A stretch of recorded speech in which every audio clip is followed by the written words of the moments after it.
Panic has gripped farmers in Torse after Elephant Omkar entered the area early this morning, following a two-day halt in Dingani. With crops currently in full bloom, farmers fear heavy losses if the Tuskar damages their fields. Expressing concern over their livelihoods, locals have urged authorities to deploy a trained mahout to control and relocate the elephant at the earliest. Govind Shetty सध्या आता हत्ती तुमच्या तोरशा गावात पावला गेल्या वर्सा आता हत्ती पहिली इलो त्याने काय नुकसान केलं आता तुम्ही बघल्यातच हा त्याच्यावर आता जर परत येऊन त्या हेतू जर आता नुकसान केला तर आम्ही शेतकऱ्यांनी काय करूचा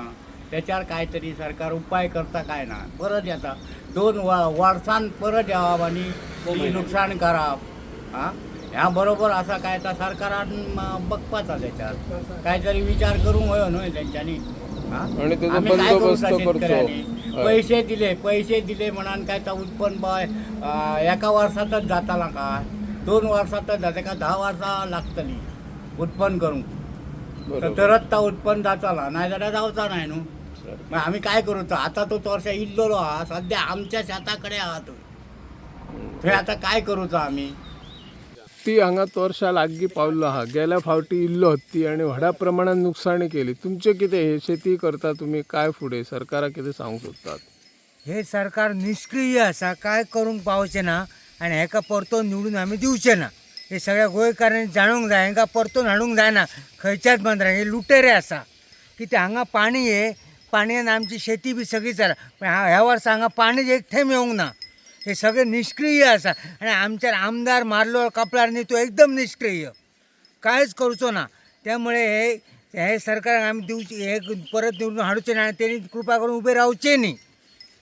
आणि हे हत्ती आयला म्हणटात न्ही गेल्या फावटी खूब नुकसान जाले नुकसान मेळ्ळें पण आता ते परतून तेले परतून आता आयला ते जर विश्वजीत राणाचे ना प्रमोद सावंतचे कॉन्ट्रिब्युशन आयले जाल्यार रोखडे कितें तरी उपाय करतले असले पण आमच्या आमदारच निष्क्रिय म्हणूंक येता आता ते कांयच उपाय जायना कितले फावटी झाले आता हत्ती हांगासर आयिल्लो आणि व्हडा प्रमाणात नुकसाणी केली त्या नुकसानची भरपाई तुमकां व्यवस्थित मेळ्ळ्या परत आता हत्ती लागीं पावला सीमेर कितें सांगता तुम्ही नुकसान भरपाई मेळटा म्हणल्यार नुकसान भरपाई मेळटा कितें 20% 30% अशी कित्याक एक्चुली माड आतां कॅल्क्युलेशन केलें जाल्यार माडाचें उत्पन्न वर्साक एका माडा फाटल्यान 10,000 तरी मेळटात पण उत्पन्न दिताना आमकां दितात कितें 2-3 हजार एका माडा फाटल्यान आनी आमकां तर 20-25 वर्साचो माड कसो जगतात तो एटलीस्ट एका माडा फाटल्यान 50 ते 60 हजार कशें उत्पन्न मेळटा पण हे जर आमकां दिताना 2-3 हजार ही आमची थट्टाच चल्ली आसूं ते आनी कितें सांगतली आमी आनी हे आतां भात शेती हांगा भरपूर प्रमाणांत हत्ती येवन गेल्यार नेटान आणखी शेती केल्ली आहे आमच्या शेतकऱ्यांनी तर आता वायट दिसता जर हांगा येयलो जाल्यार आतां तुमकां मुद्दाम हांगा तुमकां हाडचें म्हणल्यार ही शेती आतां ऑलरेडी रेडी जाल्ली आहा थोडी आणखी 15 दीस रेडी जातली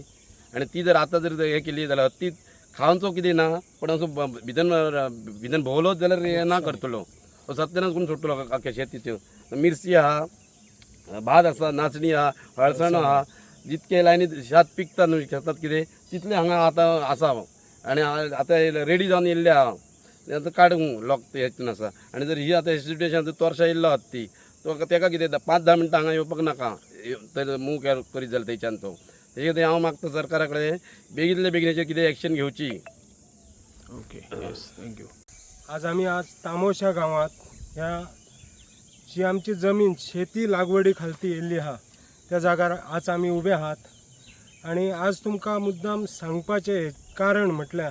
आज जो हत्ती तोरशा गावात पावलो त्या गावात तो तामोशात येवपाक चड वगत लागचो ना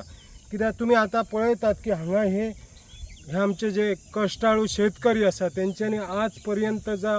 पीक हांगा ह्या उब्या केल्ल्या ऐन म्हणटात तशी कापणीच्या वेळार जर हो हत्ती हयेत आणि धुडगूस घालीत तर म्हाका दिसता ह्या शेतकऱ्यांचा इतकें नुकसान जातालें काय मागच्या वेळी जर तुम्ही पळयले जाल्यार तितकीशी शेती लागवडी खाली हाडलेली तुमकां दिसनासली पण आज ह्या जाग्यार आज ह्या चारय वाटेन जर तुम्ही पळयशात जाल्यार तेंच्यांनी कश्ट करून आज ह्या भात लावला आणि आज तो पिकलेला आसा भात पाण्याची सोय आसा व्यवस्थित तेंच्या ऐन टायमार तेंकां आज कापण्याची संधी मेळटली आणि त्या पिकात ते काहीतरी 4 पैसे कमवूंक शकता ह्या वेळी आज हो हत्ती आज हय येवन जो भितर सरतलो आणि कदाचित ह्या पिकाची नासधूस करतलो हेका लागून ह्या शेतकऱ्यांत एक भयानक वातावरण निर्माण झाला. प्रत्येक जण भियाता की हे एकदा काम आमचे आटपाने मागीर तो हत्ती येयला यो. आज भात असा त्याचप्रमाणे लोकांनी मिरसांगे लावले हा कष्ट करून. आज खंयसून ती कशी रात्रन दिवस नुसती तळमळत असतात. पाणी लायत तेका साफ करात. मिरच्यो ऐन तारुण्यात आता ते मिरच्यो पिकपाक गेल्या आणि ते कितें तरी आपल्याक मेळटले ह्या आशेन आज प्रत्येक शेतकरी कष्ट करता आणि तो कष्टाचा फळ तेका काहीतरी मेळटला ह्या आशेन तो जगत असता. आणि अशा वेळी आज हय जोंधळो आसा, नाशणे लावले आहात, हळसाणो लावलो आहा आणि ही आमची सुपीक जमीन आणि ह्याच जमनीच्या आधाराचेर वर्षाचो जो काय साठो होयो तो तांकां मेळटा आणि तेतूरसून काहीतरी उरलेला ते बाजारात कोणाक तरी विकतात आणि आपलो चरितार्थ चलवतात. तर म्हाका असं दिसता की सरकारान ह्या बाबतीत ठोस पावलां उचलून त्या हत्तीचो बंदोबस्त करूचो आणि ह्या ज्या शेतकरी जे आमचे आसत शेतकरी बांधव तांकां एक चांगलो दिलासो दिवचो जेणे करून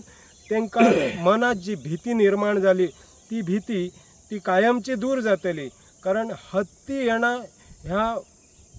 ह्याचा कारण आणि ह्यांचे दुष्परिणाम आम्ही फाटल्या दिवसात भोगलेले असत. लोक नुसते रात्रंदिवस त्या हत्ती हसून आपल्या सीमेच्या बाहेर पिटाळण्यासाठी खूप प्रयत्न करीत. तेतून आमकां सरकारचा सुद्धा चांगला सहकार्य मेळ्ळा.